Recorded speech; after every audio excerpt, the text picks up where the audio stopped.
Welcome, distinguished guests. Today we gather to dissect the life and legacy of Hannibal Barca, a figure whose ambitions shook the very foundations of the ancient world. Indeed, Hannibal's quest against Rome was more than mere military incursion. It was a saga that would define the course of history, pushing the boundaries of what was deemed possible in warfare. His journey, fraught with the daunting peaks of the Alps, stands as a testament to human will and ingenuity. Let us not romanticize too hastily. His achievements, though remarkable, were ultimately ephemeral, his desires outstripping his grasp. The repercussions of his audacity extended far beyond his lifetime, sowing seeds of prolonged conflict. But Hannibal's tale is one of valor and defiance, a reflection of the indomitable spirit of Carthage in the face of Roman expansionism. His legacy is imprinted in the annals of history, not just by his victories, but by the fear he instilled in the heart of Rome. Fear, yes, but at what cost?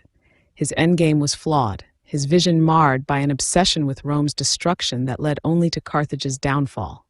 The true lesson here lies in the perils of overreach and vendetta eclipsing reason. Fascinating as these debates might be, let's not overlook the man beneath the mantle. Stories of Hannibal's life, his political maneuverings, and his ultimate fate offer a compelling glimpse into the character of one of history's most enigmatic leaders. Each of you brings forth the essence of Hannibal's journey from a unique vantage point. As we delve deeper into his life, his strategies, and his impact, let us keep in mind the multifaceted nature of his legacy, one that continues to provoke debate and admiration alike. As we should, for understanding Hannibal's campaign against Rome offers invaluable insights into the complexity of human ambition and the inexorable march of empires. Let us then embark on this exploration, seeking to uncover the truths that lie shrouded in legend and the lessons that Hannibal's story imparts upon us.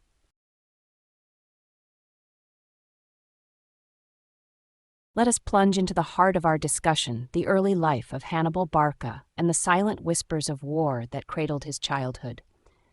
The First Punic War not only shaped the boundaries of empires, but also the destiny of this formidable man. Indeed, Herodotus.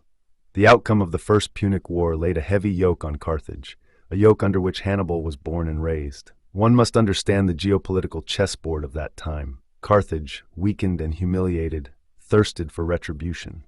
This atmosphere of vengeance was the very air Hannibal breathed. His father, Hannibal Barca, ensured as much.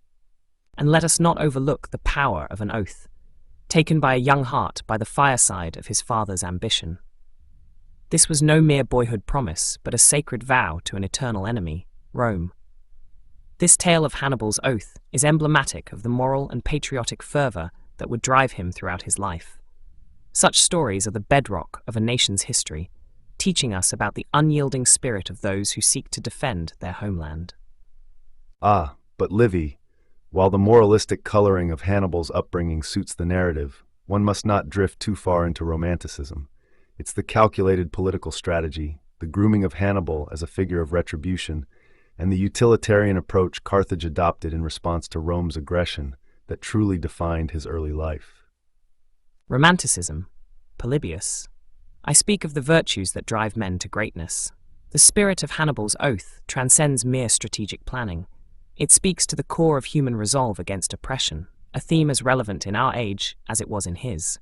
Strategic planning and geopolitical maneuvers are not to be downplayed, Livy. Hannibal's early exposure to the political and military strategies of Carthage molded him into the tactician he was. These lessons in diplomacy, warfare, and vengeance were critical to his understanding of the world and Rome's place as his ultimate adversary. Yet, without his oath, without that personal vendetta against Rome, would he still be the Hannibal we speak of? It was this blend of personal conviction and strategic acumen that forged one of history's most feared and respected generals.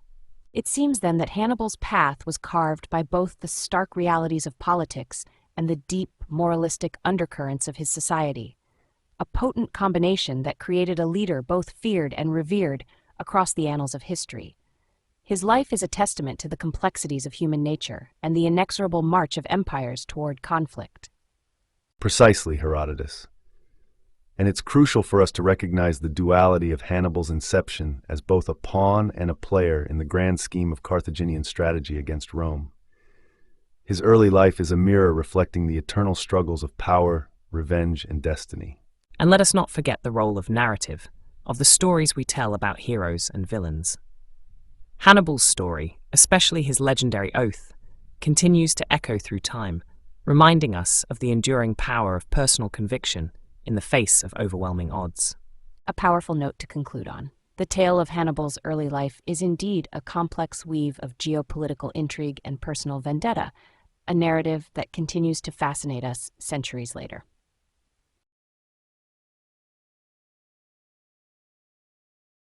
The Alps, a colossal barrier between Cisalpine Gaul and the heartland of Rome. Here begins the tale of strategic wonder and challenge, Hannibal's crossing. Its narrative not merely a story of endurance, but a beacon of strategic genius. Indeed, the crossing of the Alps was no small feat. It defies simple analysis, both in execution and intention. The Carthaginians' decision was audacious, bypassing the maritime routes and the land paths deemed passable. This maneuver displayed not only Hannibal's boldness, but also his profound understanding of surprise and psychological warfare in military strategy. Yet, we must not allow the grandeur of such an act to blind us to the realities of this endeavor. The Alps, formidable as they are, presented a challenge, yes, but not an insurmountable one. Ancient texts may romanticize, but the strategic placement of his forces and the timing were calculated risks, well within the bounds of Hannibal's military acumen. Calculated, Thucydides? A treacherous trek that saw the loss of nearly half his forces to cold, malnutrition, and skirmishes with tribes. If not for Hannibal's unparalleled logistical planning and the sheer determination of his troops, this venture could have ended in catastrophe before even sighting Roman soil. Precisely my point. A calculated risk, nonetheless. Hannibal was well aware of the dangers. His leadership and vision turned what many would deem folly into one of the most discussed military maneuvers in history. His crossing of the Alps serves as a testament to military leaders that obstacles, no matter how daunting, can be overcome with thoughtful strategy and indomitable will. And let us not undervalue the element of surprise and the psychological impact it had on Rome. Emerging from the Alps, Hannibal instilled a sense of dread and disbelief among the Romans. The psychological warfare began from the moment he chose this path, an aspect of his strategic genius that deserves as much scrutiny as the physical undertaking. A venture that is as much a battle of wits and wills as it was a confrontation with nature and Rome's military. Hannibal's crossing stands as a sublime instance of human daring and strategic insight, shining across centuries. Indeed, Herodotus, this was not merely a feat of enduring the elements. It was a calculated stroke aimed at the heart of Roman dominance. The Alps, in their icy aloofness, became unwitting allies to Hannibal, a factor he masterfully incorporated into his strategy against Rome.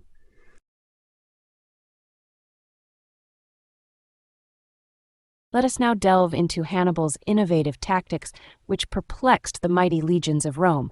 Tacitus, your thoughts on this matter? Hannibal's innovations were not merely tactical adjustments. They were psychological warfare against Rome. At Cannae, he turned the numerical advantage of the Romans into a trap, encircling and decimating them. This was not only a display of military brilliance, but a clear message to Rome. Their traditional strengths could be their greatest weaknesses. I must expand on that, Tacitus. The double envelopment at Cannae, a masterpiece of battlefield tactics, demonstrated an application of strategic depth that was unheard of at the time. His understanding of logistics, the importance of reconnaissance, and the use of geographical features to corner the Roman legions was unparalleled. Yet his adaptability and willingness to learn from other cultures that set him apart, embodying the belief that excellence in leadership is born from a mixture of personal experience and the wisdom of others. But let us not adorn his strategies with undue praise. His victories, though stunning, were strategically sterile. He failed to capitalize on them, allowing Rome to recover and eventually take the war to Carthage itself. A contentious standpoint.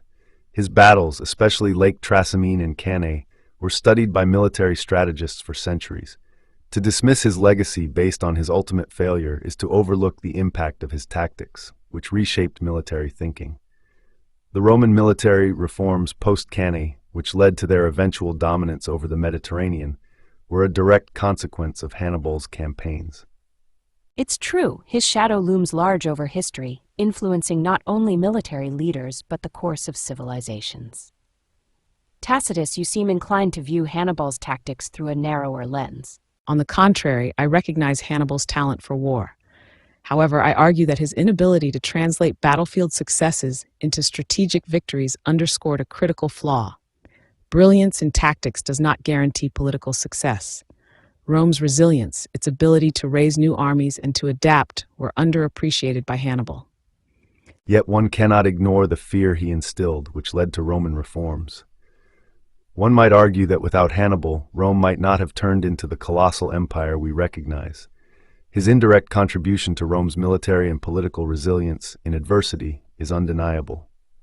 Indeed, his legacy is a complex tapestry of direct and indirect impacts, shaping not only his era, but also the foundation of military strategy and political response for centuries to come. His life serves as a powerful narrative that innovation, while pivotal, does not guarantee ultimate success, a sobering reminder for any leader. A narrative, nonetheless, Herodotus, that paints Rome's response as pivotal in understanding Hannibal's place in history. His ultimate defeat and the survival of Rome attest to the enduring legacy of resilience over mere tactical genius. And so, our discussion leads us to acknowledge the brilliance of Hannibal's tactical innovations, yet also compels us to consider the broader dimensions of military success. His legacy, marked by both his immediate impact on the battlefield and the long-term implications of his campaigns, remains a subject of fascination and study.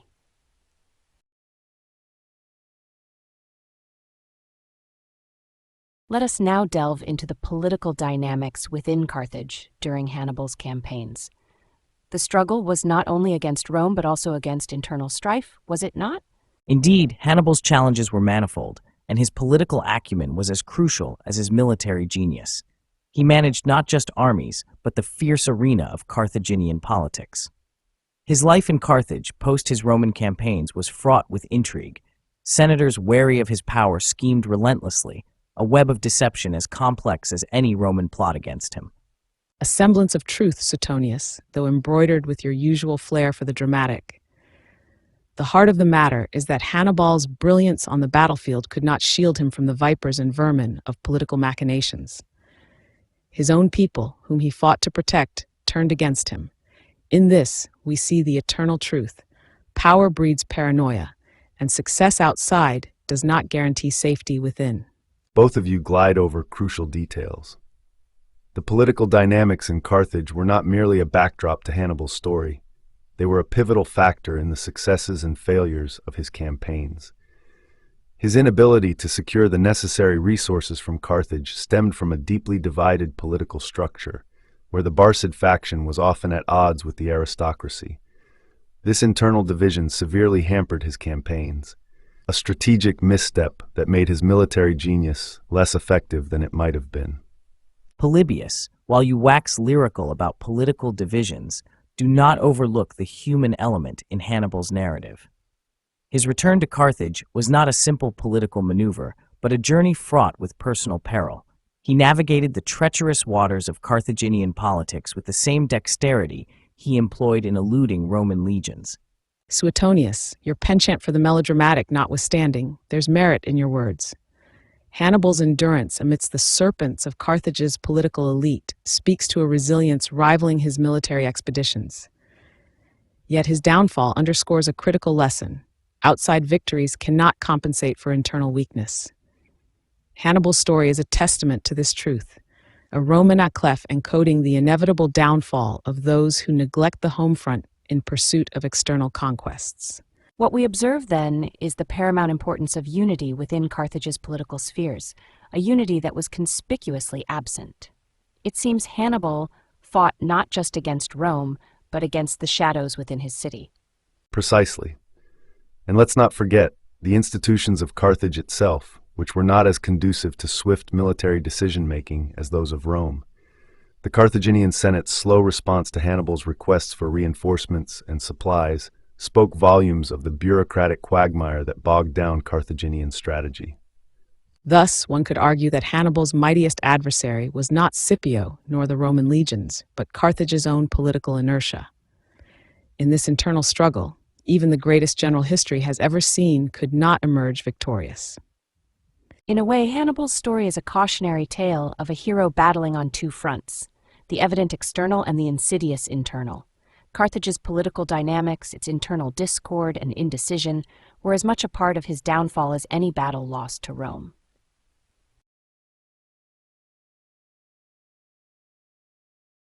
Let us journey to the heart of Hannibal's alliances. The Carthaginian ventured not alone into the viper's nest, but with myriad allies, tribes swayed by ambition or fear, to join his formidable endeavor against Rome. Indeed, the alliances Hannibal forged were his sinews of war, much as the Roman Confederation was to Rome. The geopolitical landscape of that era was a chessboard, and Hannibal, a master in the art of alliance. It was his keen understanding of the local dynamics that allowed him to navigate through such treacherous waters. Yet, let us not forget the fickleness of those alliances. Many were made not of steadfast loyalty, but of convenience and fear. The Roman integrity in their alliances, built over generations, was of a fabric that Hannibal could not weave in his fleeting journey across the lands. Fickleness or not, it reveals the stark reality of power dynamics. Hannibal, in his cunning, exploited the immediate needs and fears of these tribes. Rome's response, though slower, was equally pragmatic, dissecting Hannibal's coalition with both steel and promise. There's truth in your critique, Tacitus. Yet these interactions brought forth an intriguing tapestry of human experience, tales of loyalty, betrayal, and the sheer unpredictability of fate. Unpredictability? Perhaps. But remember, Hannibal's alliances ultimately crumbled under the weight of Roman perseverance. A tale as old as time, the moral foundation upon which Rome built its empire proved more enduring than the transient bonds forged by the Carthaginian. Livy, your penchant for moralism blinds you to the pragmatic essence of these interactions. Hannibal's strategy was grounded in the immediacy of war's necessities. His operations in the Italian peninsula hinged not on the loyalty of allies, but on the consistent pressure he could exert on Rome. The fluctuating allegiance of his allies was anticipated, calculated into his broader strategy. While you all ponder the strategic and moral elements, let's not overlook the dramas these alliances wrought. The betrayals, the renewals of loyalty, each an episode enriching Hannibal's campaign with human flesh and blood. These were not mere chess pieces, but men whose hearts beat with hopes and fears, drawn into the orbit of a military genius who promised them liberation or spoil. Suetonius, your focus on the anecdotal, while enriching, perhaps misses the forest for the trees.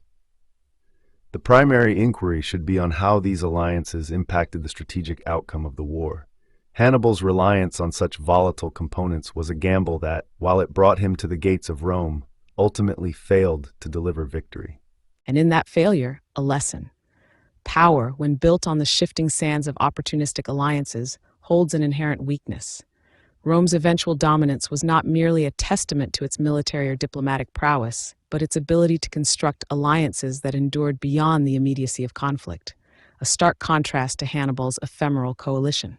So it seems in the end, Hannibal's grand design, a tapestry woven with the threads of myriad alliances, could not withstand the steady, looming shadow of Roman perseverance and unity.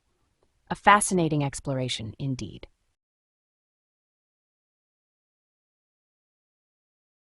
As we delve into the core of Hannibal's stupendous victories at Cannae and Trebia, it's evident these battles showcase his military prowess unmatched in the annals of history. To open, let's look at Cannae, where Hannibal's tactics of encirclement left Rome with casualties too grave to countenance. Polybius, your analysis on this? Thank you, Herodotus. The Battle of Cannae, indeed, demonstrates Hannibal's strategic acumen to its fullest. By opting for a convex formation that gradually became concave, Hannibal used the Roman strength of numbers against them. The Roman legions pushed forward, only to find themselves surrounded on all sides. This maneuver required not just bravery, but an unparalleled understanding of human psychology and battlefield dynamics. Hannibal knew the Romans would commit to a frontal assault. Their pride demanded it. This understanding turned their discipline into their downfall. While Polybius glorifies Hannibal's tactics, let us not overlook the fundamental Roman error: underestimating the enemy. An error I've seen in my own time during the Peloponnesian War. Pericles would never have walked into such a trap. This was not just Hannibal's victory, but also Rome's failure. A failure of command, intelligence, and most importantly, understanding their adversary. But in these narratives, we see the spirit of Rome tested to its limits. The losses were colossal indeed, but from these ashes arose a fiercer determination. Our Roman forebears, faced with annihilation, did not capitulate. Instead, they refined their strategies, proving that the essence of Rome was not her legions, but her indomitable will. Hannibal won the battle, yes, but he failed to win the war precisely because he underestimated this Roman resilience. Livy's romanticization of Rome's response, while touching, misses a critical point. Hannibal's victories exposed glaring vulnerabilities within the Roman military and political apparatus. It's one thing to laud the stoic Roman spirit in the face of adversity. It's another to critically assess why such a disaster was allowed to happen. Cannae and Trebia served as bitter lessons in humility for Rome. Speaking of bitter lessons, let's not forget the fascinating aftermath for those who survived the massacre.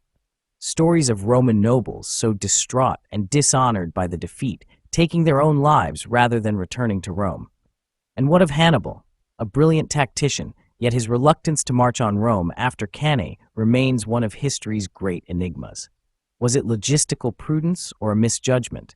The man who could break Rome's legions hesitated at the final hurdle. Suetonius, Hannibal's decision or indecision post-Cannae, has intrigued scholars for centuries. I argue it was not hesitation, but an acute awareness of his army's logistical limitations. Hannibal knew the art of war was not merely winning battles, but sustaining an army capable of seizing victory in the long term. To march on Rome then would have been folly, a Pyrrhic endeavor leading to certain ruin. It seems then Hannibal's genius lay as much in his restraint as in his aggression. His victories at Cannae and Trebia are not just tales of battle, but lessons in the complexities of war, leadership, and human nature. As much as we may scrutinize his decisions, his legacy as one of history's greatest tacticians remains unassailable.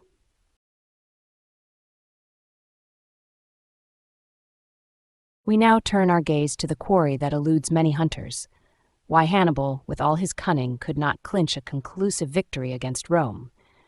This discussion promises to be charged, much like the battlefield after Cannae yet remained. Polybius, your thoughts initiate our debate. It's crucial to examine this matter through the lens of logistical pragmatism. Hannibal's campaign, though brilliant, stretched the limits of sustainability. His inability to secure regular resupplies and reinforcements, especially from Carthage, hobbled what could have been a swift conquest. Hannibal was a strategist, not a magician. Without the necessary support, even the most intricate strategies encounter their nemesis in plain reality. Pragmatism, you say, Polybius? I find a simpler explanation in the resilience of the Roman spirit. This resilience, rather than any lack of supplies or reinforcements, was the rock upon which Hannibal's wave broke. Rome, unlike Carthage, was not a city of merchants, but of warriors prepared to sacrifice all for victory. The desire for safety stands against every great and noble enterprise, I've noted, a sentiment manifestly alien to Carthaginian sensibilities. Tacitus, while your point on Roman resilience is well taken, it overlooks the strategic mishaps on Hannibal's part. His reluctance to march on Rome after Cannae, for instance, speaks of missed opportunities. Was it a failure of nerve or a calculated decision? The answer lies somewhere in between, demonstrating not just Rome's tenacity, but also Hannibal's occasional lapse in judgment. Indeed, Polybius. Now, Tacitus, would you argue then that Hannibal's conflict was as much with Rome's indomitable will as with its legions? Precisely. Hannibal's underestimation of Rome's capacity to recover, to summon legions as if by magic from her very soil, speaks to a misunderstanding of the essence of Rome. Carthage fought for supremacy, Rome for survival. In that distinction lies the crux of Hannibal's failure. A misunderstanding or an underestimation of Rome's resources and resilience. Yes, Tacitus. But let us not forget the political dynamics within Carthage itself.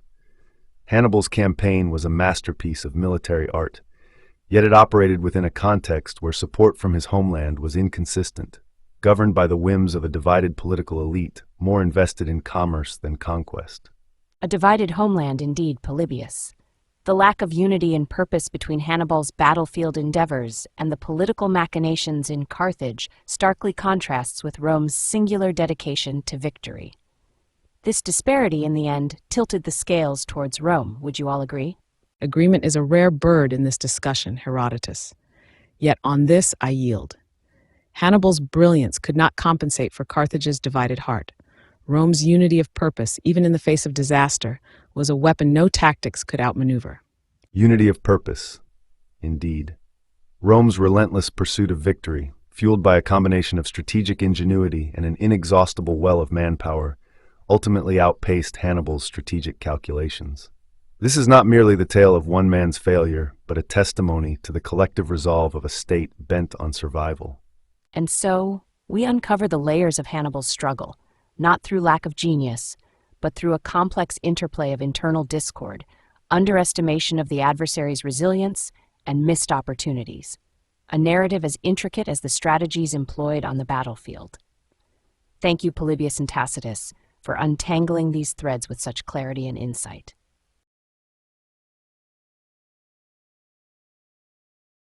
Now we pivot to the aftermath of the Second Punic War to reflect upon Hannibal's enduring legacy in Carthage and beyond.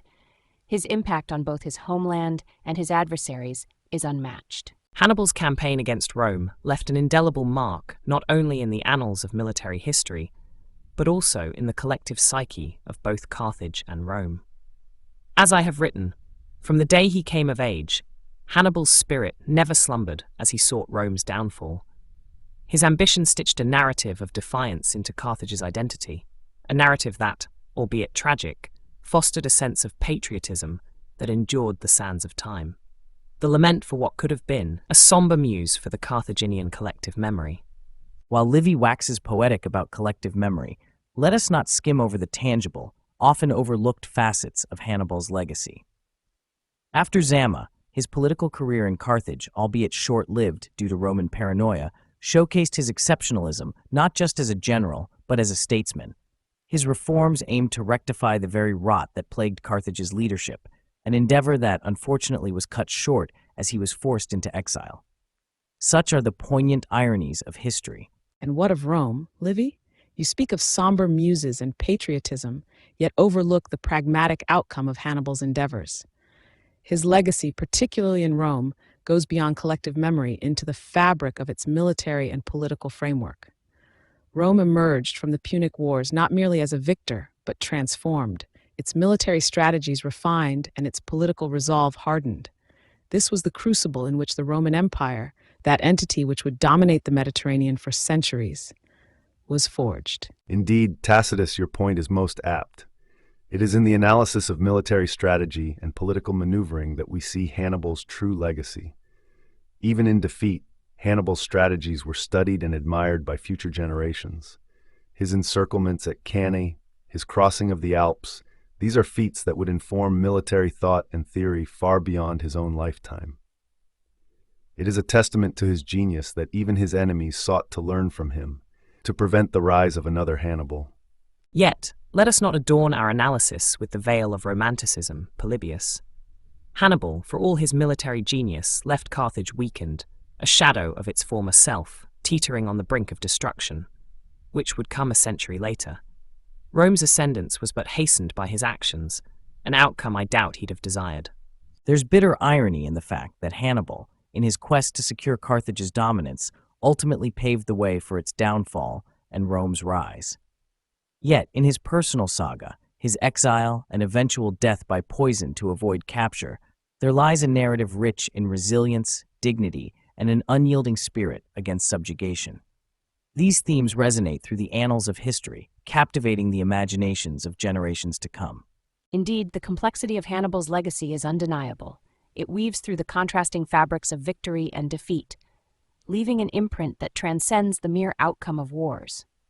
His life and actions continue to provoke thought, inspire strategy, and evoke a wide spectrum of emotions, from admiration to reflection.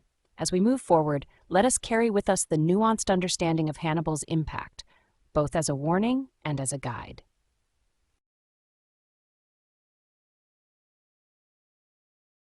Let us delve into how Rome, that grand republic, contended with the genius of Hannibal, from military strategies to the political arena.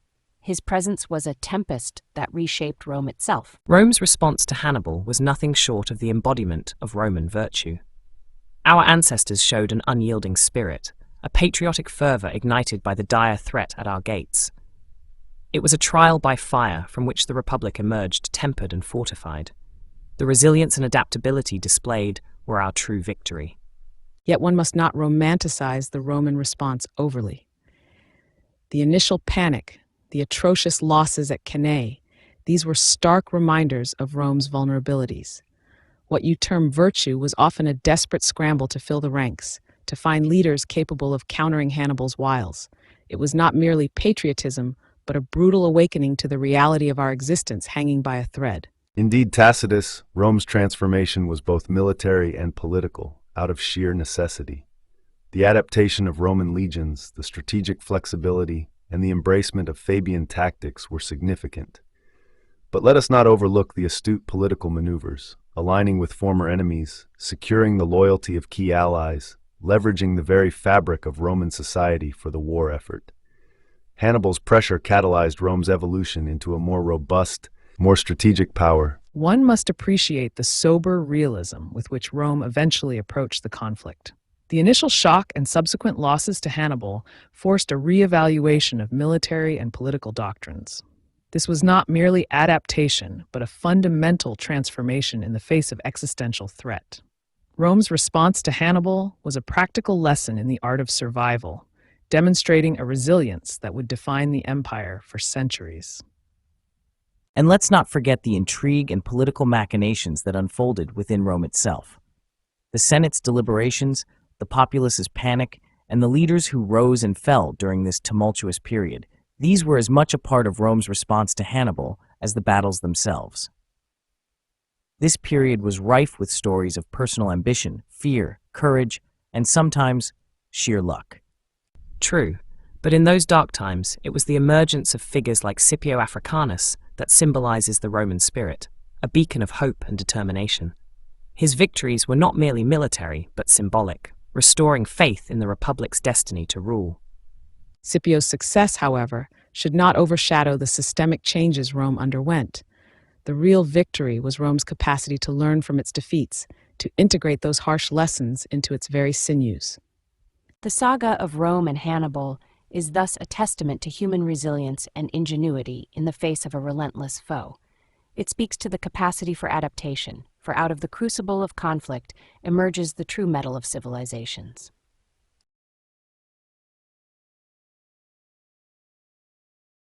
The mystery surrounding Hannibal's death is as dense as the fog on the Trasimene Lake on that fateful day of battle.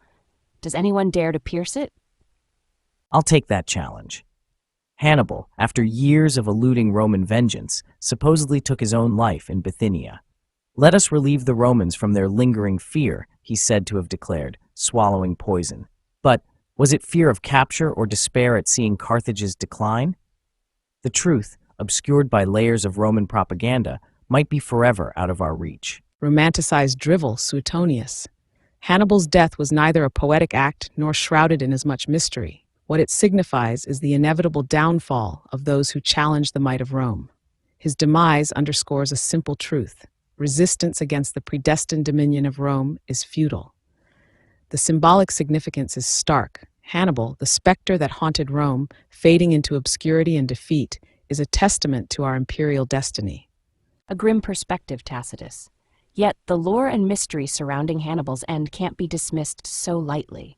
His death, whether by poison or despair, marks the final chapter of a saga that reshaped the ancient world. Precisely, and it's worth noting how tales of his death vary. Some say he died in the arms of his host, loyal to the bitter end. Others whisper of a last-minute escape attempt, foiled by snow and treachery. The accounts are as numerous as they are contradictory, but they all paint a picture of a man larger than life, facing the end of his days. Those accounts, as you love to recount them, often mask the truth with attractive lies. Hannibal's end, whether in defiance or despair, merely signifies the extinguishing of Carthage's fire. Rome's enemies, be they as formidable as Hannibal or as fleeting as shadows, all meet the same fate. And yet, in the very discussion of his death in every tale and speculation, Hannibal achieves a form of immortality. Rome might have wished to erase him from memory, but we, centuries later, are still captivated by his life and curious about his death. The fact that we're discussing him now, delving into the myriad versions of his death, proves your point, Herodotus. Hannibal's physical life ended, but his story, his legacy, and the mystery of his death endure. It's a form of victory, is it not? Victory? No, a cautionary tale at best. Rome's enemies are remembered, but in the context of Rome's ultimate triumph. Hannibal's death, cloaked in mystery or not, is a footnote in Rome's storied ascent to greatness. Perhaps Tacitus, but footnotes can be as provocative and powerful as the tales they aim to support. Hannibal's life and mysterious death continue to inspire inquiry and reflection. His legacy, it seems, is as indomitable in death as he was in life.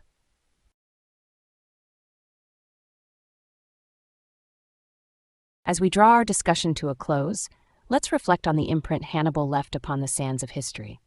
A man both reviled and revered, whose legacy is as indelible as the Alps he crossed. Thoughts? Hannibal's campaign, a testament to human ambition and its limits, redefined our understanding of power dynamics in the ancient world. His failure, though, serves as a stark reminder. Logistical finesse and strategic insight, absent the support of a unified state, may not suffice. Carthage's hesitation to reinforce its champion's success turned potential victory into a prolonged stalemate. Indeed, Hannibal's demise underscores a fundamental truth. The victor writes history. Rome's resilience not only outlasted Hannibal's genius, but also ensured his legacy would be overshadowed by the emergence of an empire. His life ended in exile, a poignant reflection of his unfulfilled destiny, and Rome, in erasing him, sought to erase the threat he embodied. Let us not forget, however, the spirit of Rome rejuvenated by Hannibal's threat. His crossing of the Alps, while a military marvel, unwittingly forged a new Roman identity, one steeped in patriotism and collective resistance. In our annals, Hannibal is the forge upon which the Roman character was tempered. Analyzing Hannibal's strategy and Rome's response offers enduring lessons in geopolitical maneuvering. The ebb and flow of power, the importance of adaptability, and the unforeseen consequences of military gambles are themes as relevant today as they were in Hannibal's time. His legacy is not merely one of war, but a complex narrative that intertwines with the evolution of statecraft. Curiously, the mystery surrounding Hannibal's death adds a certain allure to his story, fostering a legend that transcends the mere historical record. Was he a hero, a victim, or a cautionary tale? His end, shrouded in obscurity, invites us to ponder the fine line between immortality and oblivion. Hannibal's journey, marked by both audacious victories and heart-rending setbacks, challenges us to reflect on the capricious nature of fate and the enduring quest for greatness. May his story, a tapestry of human endeavor against the backdrop of history's vast canvas, continue to inspire and caution future generations. Let's conclude with each historian's brief reflection on Hannibal's impact on history. Hannibal reshaped the Mediterranean world, showing us that the will to confront the impossible can change the course of history, albeit sometimes leading to unforeseen tragedy. His life serves as a reminder that neither brilliance in battle nor the fear he instilled in enemies could safeguard his legacy from the victorious. Hannibal's story is one of potential unfulfilled, a testament to the inexorable march of those who write history. To Rome, Hannibal was the ultimate adversary, galvanizing a collective identity that propelled the Republic to unprecedented heights. His legacy, though marked by defeat, is eternally woven into the fabric of Roman greatness. His strategic acumen and the resultant shifts in political power dynamics offer a rich field for analysis, demonstrating the complexity of human affairs and the perennial struggle for dominance. Amidst the annals of history, Hannibal emerges as a figure as enigmatic in death as in life, his fate a reflection of the vulnerability that shadows even the mightiest. Thank you all for your insights. Hannibal's Odyssey, fraught with ambition and tragedy, remains a mirror reflecting humanity's perpetual conflict and aspiration. Our discussion concludes here, but Hannibal's story, like all great tales of history, invites endless exploration.